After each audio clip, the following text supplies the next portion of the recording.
ministers, they became cabinet members, they created a permanent civil service whose ideas and outlook were broadly similar to their own. And as the vote was extended, you got these centralized party machines that came to dominate elections and selection of MPs, and suddenly the executive branch had rooted itself in the legislature in such a way that it controlled it. And thus, why are Canadian cabinets so big? What are all these people doing? What's the Minister of State for Sport? Not somebody who's got a wicked slap shot, right? Well, some of you have seen these slides before again.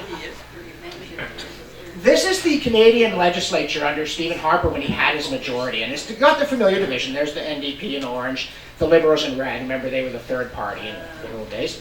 A couple of Greens, and then of course that little blue thing is the Bloc Québécois. Yes, they are still around. Just, you never know what will happen next. But look at those blue and white things. That's the Harper cabinet. The top tier are the full ministers, and then behind that are the secretaries of state, the parliamentary secretaries, the whips, all the people who, though they are formally legislators, are actually members of the executive branch. And behind them sit a whole bunch of people who are led to believe, on whatever preposterous grounds, that one day they too will be in this charmed inner circle. The opposition here is between executive and legislature, or rather it would be, except that the orange and red people there are secretly hoping that they will become the largest group of colored tiles across which their most skilled and ambitious members may step into the executive offices. The Liberals here were not hoping to restrain the executive branch. They were hoping that one day they would be so numerous that their guy was at the head of it. And of course, they've got their wish. And you do not see in Justin Trudeau, whatever else you may see, you do not see a feeling that we could finally get government under control. We can make it smaller, we can stop it from trampling our rights. No, I'm sorry. Not his best friend would maintain that that was his view. They would not think this was a criticism. They would say, yes, you're absolutely right. He has big plans for you. He will make your lives more fulfilling. You will be taller, stronger, better looking, and much more fluently bilingual. But if you think that's bad, this is Kathleen Wynne before she won her majority. Okay, and again, there are the hapless Tories, there are the NDP hanging around doing whatever they do. And then look at the Liberals. All but two of their caucus are members of the executive branch. This is the revenge of George III. And this was happening. This was becoming a serious problem long before we got the 1982 Constitution. And it was subverting the function of our government. Some people would say, well, that proves the Americans had it right. But I say that there's nothing wrong with the parliamentary system as long as it's kept in good repair. But this was a major problem. And did Trudeau Sr. think this was a problem? Heck no. He called MPs nobodies. What's more, he meant it, right? When he called you a nobody, you were really personne in short order. One of the things Trudeau did in 1968, one of his early acts as Prime Minister, was to make permanent something Lester Pearson had done temporarily. In the past, a budget could not get to the floor of the House until parliamentary committees had combed through it. But under Pearson temporarily, and then under Trudeau permanently, the rule was made that if the committees hadn't looked at their piece of the budget by late spring, they were deemed to have done so.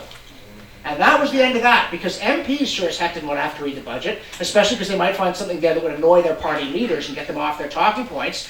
The executive didn't want them reading it. The public service sure didn't want MPs messing around with their handiwork. And MPs could go off and get back to campaigning, reciting talking points, and hoping one day they'd be the minister. So Trudeau, in his operational decisions, he loved rearranging the bureaucracy, but he had very little use for the legislature as a body. He did not come out of the British tradition, and he did not understand it, and he didn't like what he did know about it. But he wasn't alone. If he were alone, he'd be on a street corner somewhere in a shabby jacket ranting. He was the Prime Minister, and he did this because it was the spirit of the times. And that is a very dangerous situation. And of course, he was one of these guys who had a huge agenda for government. He really believed that government could make you a different and better person. And again, Jean Serge has these book, Bastiat's The Law, right, which really emphasizes that inasmuch as government is force, you can only do through government things that you can do through force. And you can do some very good things through force, like stop thief or stop Hitler. Government is very useful, but it can only do those things that can be done by force. And I've never seen a person taught a language by force. I've never seen a person made more compassionate by force. I've never seen a person made more sophisticated or richer by force. When government takes money to give it to the Export Development Corporation or the Canada Commercial Corporation or whatever one of these entities it's giving money to promote exports, it is taking money from people who have created it to people who are good at absorbing it. And that doesn't make us richer. It is the law, but it does not make us richer. And so one of our problems, of course, is that people want a government that's all about change. And again, some of you know that I was not a fan of the Harper Tories.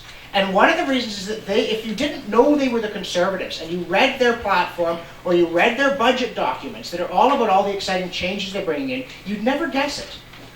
There was nothing there except for the blue sweaters to let you believe that these people were Conservatives. There was nothing about their spending record. There was nothing about their tax loopholes. There was nothing about their shunning of the social issues. There was nothing in their gutting of the military. And there was nothing in their disrespect for Parliament that would have given you any clue that they cared at all about this tradition. And the reason why is they did not. They were completely into, I go around collecting pictures of this because I'm obsessive. This is, sorry, I should get back to Blackston. This is what Blackston said law is for. He said public laws are either declaratory of the common law or remedial of some defects therein. So they either increase the common law a little bit where it's somehow been found to have a little hole in it, or they pull it back a little where it's somehow gotten a bit beyond where it should be, or else they remind people of what it is. The law is not about changing things.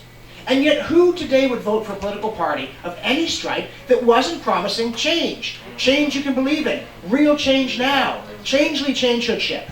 It's unbelievable. It's everywhere. It's drivel. Thomas Sowell once said that for grown men and women to want change without specifying its direction is imbecilic. Change could be anything from the Second Coming to the Third Reich.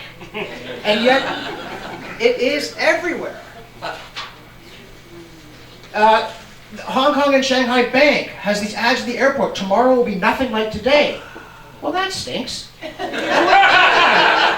How am I going to know what to do? Maybe snakes will be harmless and kittens will have venom tomorrow if it's nothing like today. Maybe gravity will be sideways and rain will be hot. I mean, it's nonsense, but it isn't appealing in principle. But here we go. Change, this is the face of change. Go to St. Paul University and be the face of change. So they're going to have 10,000 faces of change in universities in Ottawa alone, millions across the country, billions around the world. That's not change, that's chaos. But here we go again, I can't even read that one. I am a rebel, the smirking prep school elite kid. I am a rebel. Yeah, everyone's a rebel, kid. You and every stuffy member of the bourgeoisie lurking in suburbia. But that spirit is loose in our politics. And as long as that spirit is loose in our politics, you can't have limited government because government is too busy making you a better person. Again, this is not new. This is, King Charles was into that.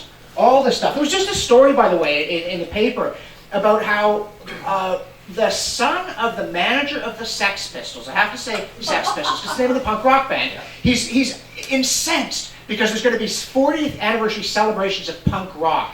The Queen has endorsed punk rock, which set out to offend the Queen. The Mayor of London's on board. The British Library is on board. And so in a profanity-laced diatribe, he says he's going to burn his £5 million collection of punk memorabilia, which, I'll strike the match for you. What a ludicrous concept that is.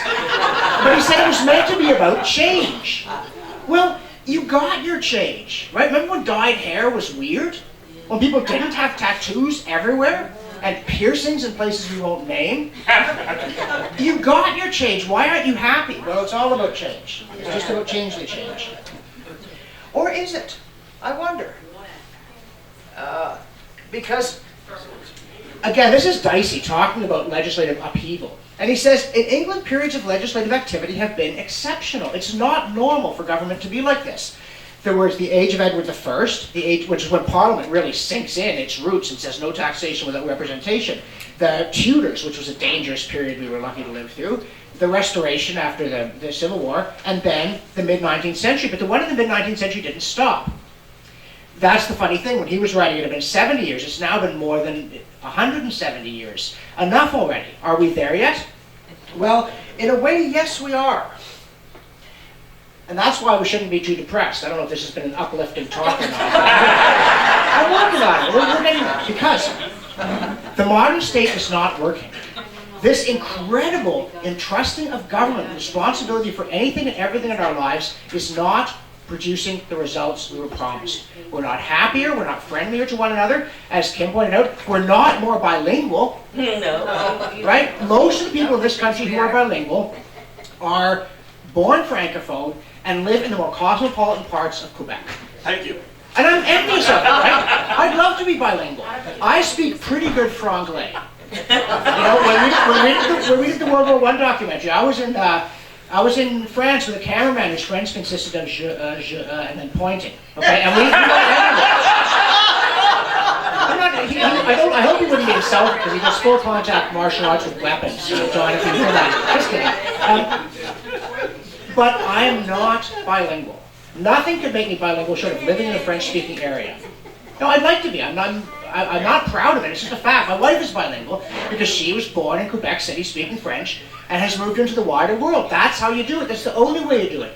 You don't do it because the government said so. In fact, there was just a piece in the paper about these rap groups now in Quebec who do mixed English-French. And of course, they're being denounced by the language purists. And they're saying, oh, what a bunch of nonsense. They're saying this is how you keep a language alive, and we're getting English people to come and laugh at French jokes so they're learning French. Isn't it wonderful? Except we have to give back our grant because they counted their words, and they don't have 70% of their words in their latest album in French. So they have to give back their grant. But more than half their words are in French, so they don't get the English culture in Quebec grant either. I know. All they do is get houses filled with laughing audiences and sales, because that's how language works. The government stand is both harmful and irrelevant, and it costs us money. It just doesn't do anything else. The state is not working. And again, that's actually an opportunity, because it gives us an audience. All the stuff that Justin Trudeau and his party have promised is not going to happen. Except they're going to have the deficits, not the ones they promised, because the state is out of their control. Right? They can't control how big the deficit is. They're riding a tiger, and it's in a bad mood. But the stuff we're meant to get from the deficits isn't going to happen, and yet they can't afford not to keep them. And that is going to get people going, hang on a minute. Something is not happening the way it ought to be happening here. We were sold a bill of goods. And when that happens, they're going to want to get the real stuff. And that's where the uplift comes in here, and that's where the new Constitution comes in. Because we